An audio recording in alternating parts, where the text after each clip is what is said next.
Yesu ashimwe bene data, Yesu ahabwa icubahiro nshuti z'umusaraba. Ndongeye gushima Imana muri kano kanya, ndongeye gushima, ndongeye gutazira muri aka kanya. Twongeye kugirirwa ubuntu n'Imana. Imana iratugejeje kuri uno munsi w'itariki 27 z'ukwezi kw'icenda. Turashima Imana. Imana yacu ni nziza, yongeye kutugirira neza. Turakomeje amasengesho yatanguwe guhera ku itariki 1 muri gurupe b'amaso kugira ngo dukomeze igikorwa cyo gusenga no kubimbereza Imana. Mwene data, ndagira ngo ndagukomeze, ndagutera intege, ndakubwira ko Imana ikunda abasenzi, ikunda abasenga, ikunda bicisha bugufi, ikunda biyeza, ikunda bitunganya mu bugingo bwabo. Ndabibutsa yuko aya masengesho turimo arayo kwiyeza, arayo kwicisha bugufi, arayo kugira ngo Imana yongere kwakira ikimazi dutanga buri munsi, ikimazi c'ubugingo bwacu, ikimazi c'imibiri yacu, ikimazi c'imitima yacu. Iyo uri kurasenga uba uri kuratanga ikimazi, iyo uri murasenga uba urimwo urosereza imibavu. Imana ishimwe cane. Ndagira ngo no munsi dufata akarorero ku bantu babiri, hanyuma duce dusenga Imana. Umuntu wa mbere yitwa Abeli, uwundi muntu wa kabiri yitwa Enoki. Ndagira ngo mbibutse amasengesho yuko umuntu aba ariko aratanga ibimazi. Rero hari abantu babiri ba mbere bavuzwe yuko bakomeje kwizera kugeza bazamutse barangije imirimo yabo. Imana ishimwe cane. Ayo majambo tuyabona mu Baheburayo igihimba c'11 umurongo wa 4 n'uwa 5 ndetse n'uwa 6.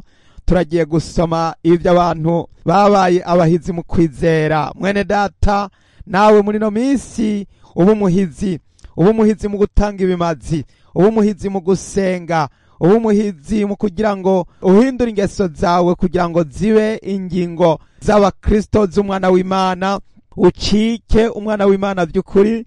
Aba bantu rero babiri tugiye kuvuga babaye abahizi mu kwizera.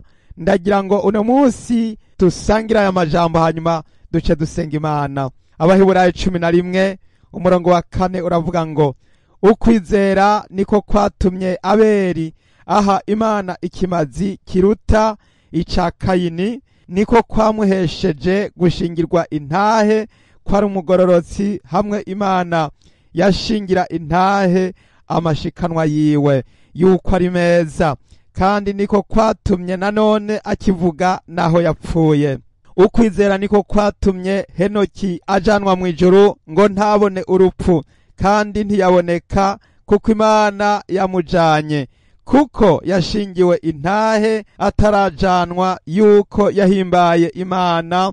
Kandi utizera ntibishoboka ko ayihimbara, kuko wegera Imana akwiye kwizera yuko uriho igaha impera abayirondera. Yesu ashimwe cane. Haleluya.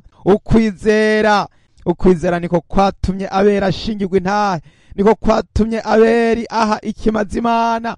Iki kimazi yahaye Imana ni ikihe? Yahaye Imana ikimazi c'umubavu. Umubavu umota neza. Uyu mubavu umota neza waraduze, uraduga, wongera uraduga ushika mu nyonga z'Imana, maze Imana yumva kamote. Kuko murazi ko ikimazi igikorwa gikora gituma haduga umwotsi umeze nk'umubavu. Umwotsi umeze nk'umubavu ukaduga urimo akamoto. Ako kamoto kakaduga kameze nk'umubavu. Uwo mubavu kaduga umeze nk'umwotsi canke umwuka. Ubundi ntuba ari umwotsi usanzwe, ariko uba ari umwuka nk'umwe wa wundi udugana iyo utetse inkono, hanyuma hakaduga umwuka uduga uvuye mu nkono itetse. Mu yandi majambo, igicaniro, iyo urimo uracana igicaniro haraduga umwuka. Urya mwuka uduga urimo akamoto rero kajya kamoto niko Imana yakira, kuko Imana irumviriza, ikumva impumuro, ikumva kamoto, yamara kumva kamoto igaheza, oh haleluya, igaheza ikakira iryo shikanwa. Uko niko rero Abeli yatanze ishikanwa, yatanze ikimazi c'urya mwagazi w'intama, yatanze ku gicaniro. Niwo muntu wa mbere yabanje gutanga ikimazi. Amaze kugitanga, Imana iracakira. Imaze gucakira, hanyuma rero kayini amugererako aramwica, abeli ajanwa mu ijuru, aca duga nyene nka kurya kirya kimazi yari asanzwe yari yatanze caduze, nka kurya urya mwuka wari wavuye urya muhishwa canke urya mubavu waduze ku gicaniro cirya ntama yari yatanze. Uko niko, haleluya, uko niko amaze kwicwa yaduze. Mwene data ndagira nkubwire amajambo akomeye cane ajanye no gutanga ikimazi. Uno munsi twarapfuye muri Kristo, twarapfuye ku caha, tuzukira ubugingo budashira. Muri iyi si tumeze nk'abapfuye, muri iyi si ntitukiriho, muri iyi si si twebwe tukiriho, ariko ni Kristo ariho, kandi ni wariho mu bugingo bwacu. Mwene data ndagira nkubwire yuko nimba utaratanga ikimazi ngo gishimwe n'Imana, uyu munsi ndakubwira ngo utange ikimazi cyuko wamaze kwiyegurira Imana, cyuko wamaze gutanga ubugingo bwawe, cyuko ubugingo bwawe wamaze kubwegurira Imana, kugira ngo wongere kugira umwuka uduga, umwuka wongere kuduga umeze nk'umubavu, umubavu umota neza, kugira ngo mwene data wongere kwica ingingo zose ziri mu isi, wongere gukuraho ingingo zose ziri mu isi, mu izina rya Yesu Kristo.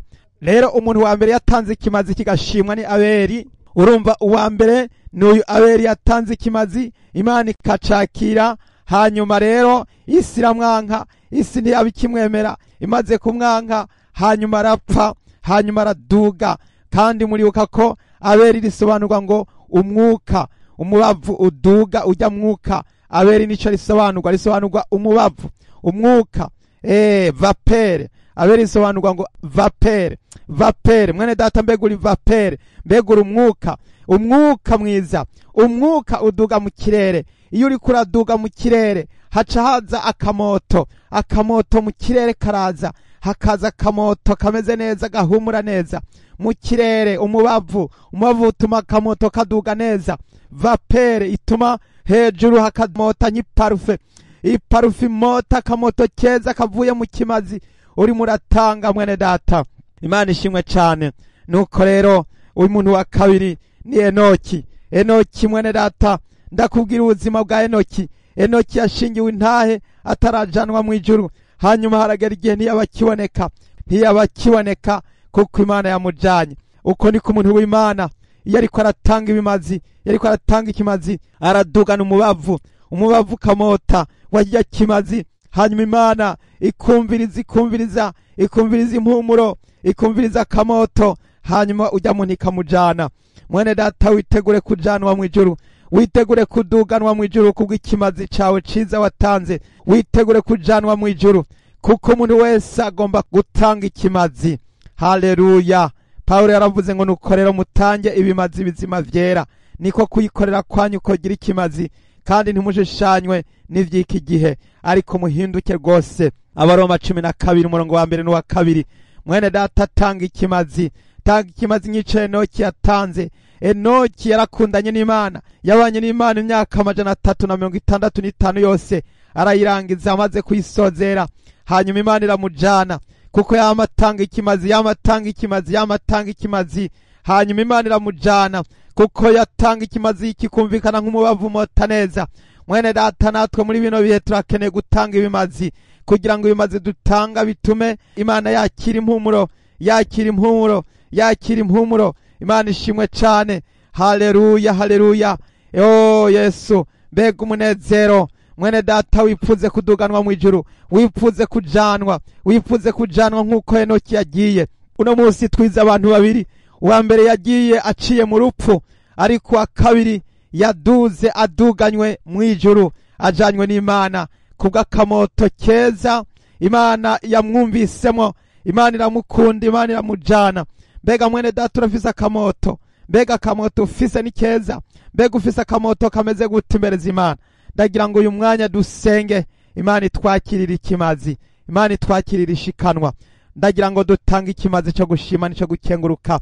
Imana yatumajije iminsi yose, Imana yatumajije ibihe byose. Imana iradukunda.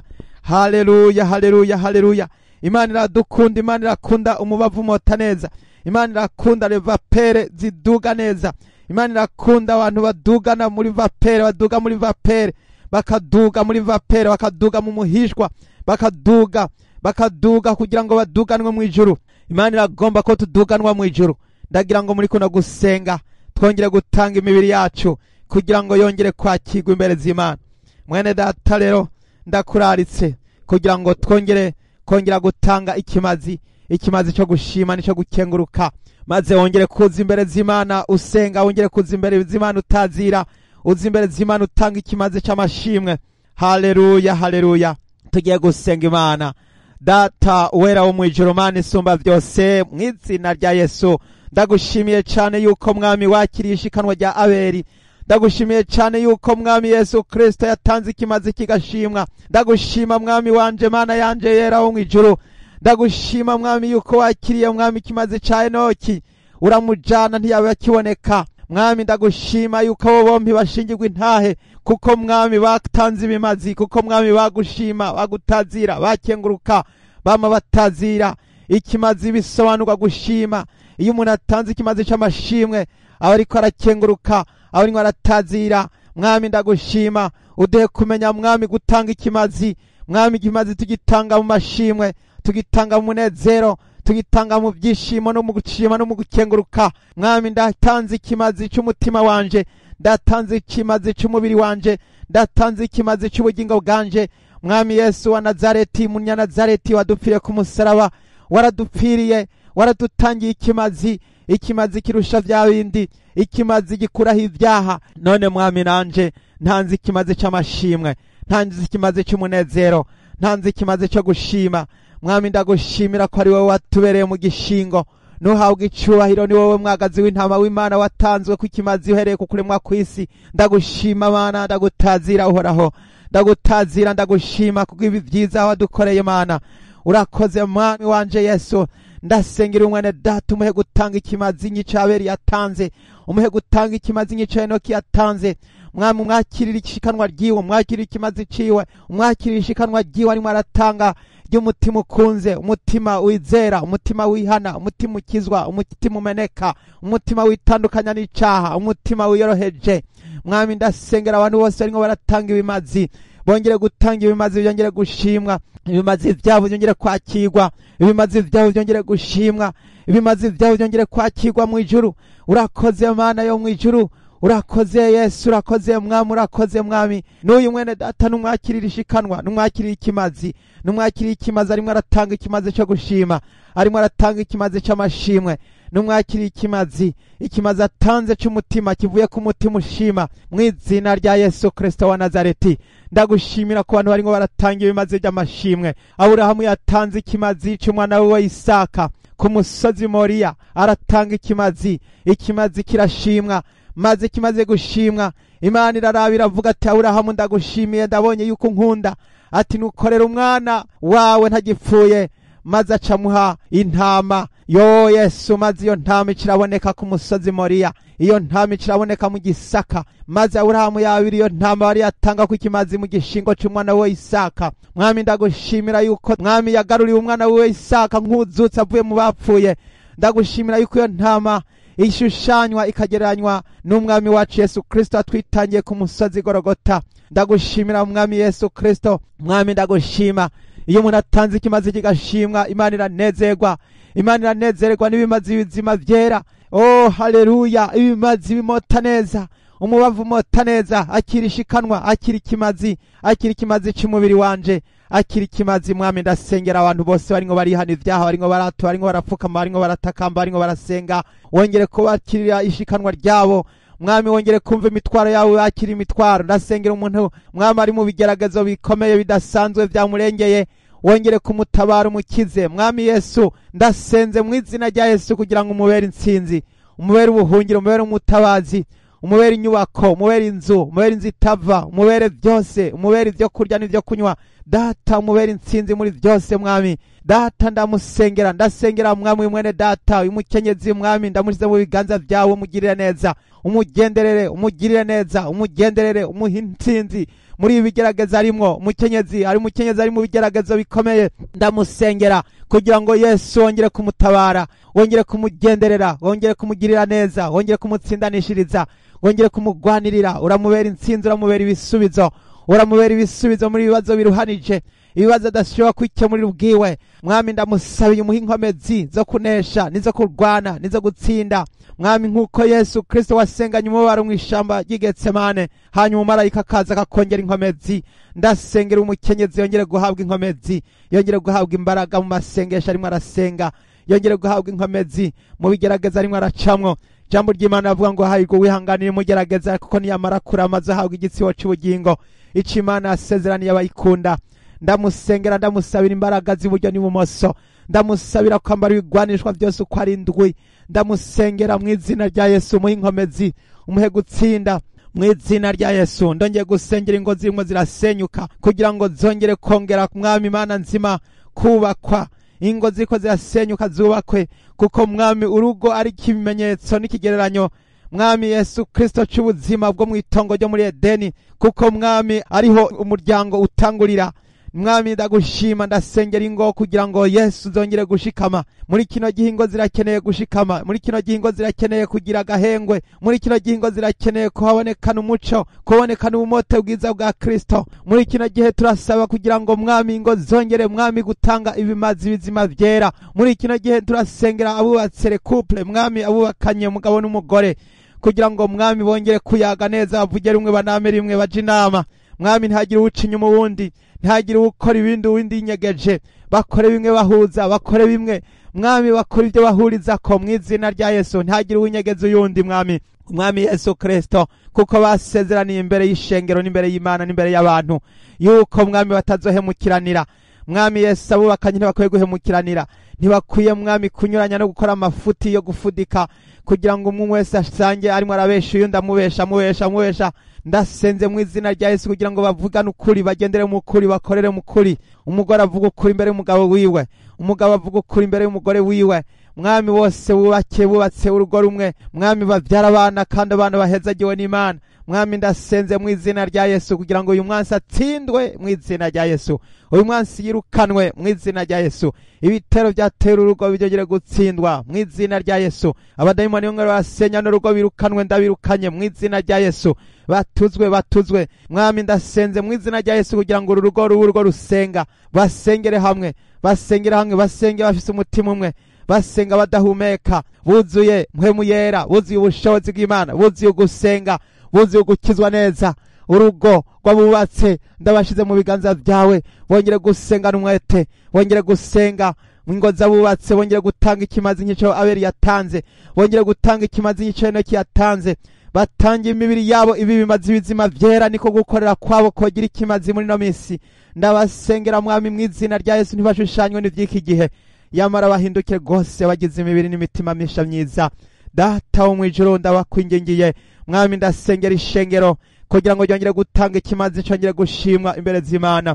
Ndasengera groupe b'amaso wongere gutanga ikimazi gishimwa imbere z'Imana. Ndasengera abasenzi bose bari ku musozi w'Imana bose wongere gutanga ikimazi gishimwa imbere z'Imana mu izina rya Yesu. Ndagushimira Mwami, ndasabye kugira ngo mu karere haba impumuro nziza, hejuru mu kirere haba impumuro nziza, haba akayaga keza. Mwami mu karere kaho duherereye haba akayaga keza Mwami, kubura imiyaga mibi yose n'intambamyi zose zibuza amasengesho kuduga. Mwami Yesu ndasabye Mwami, haba umubavu mota neza Mwami, wa mubavu w'amasengesho meza, wa mubavu gutanga ikimazi kivuye ku mutima ushima. Ndagushimiye Mana, ndagukengurukiye Mana, ndaguhimbaza Mwami w'ijuru n'isi, mutabazi mwiza, gitandara kizima. Data urakoze Mwami, urakoze gitandara, urakoze urera, uragororotse Mana. Urakoze Mwami, udehe gutangira ibimazi bizima vyera, niko gukorera kwacu kogira ikimazi Mwami. Ntidushushanywe n'ivyiki gihe, ariko duhinduke rwose tugize imibiri n'imitima misha myiza. Urakoze Mwami, haleluya. Ndatanze amashimwe, ndashimye, ndakengurutse Mana yo mwijuru. Izina ryawe rihabwa icubahiro none n'ibihe byose, ndabisenze mu izina ry'Umwami wacu Yesu Kristo, amen. Imana ibahezagire, haleluya. Yesu abaha umugisha. Mwari kumwe na mwene so Mbonimpa Abeli, haleluya, amen.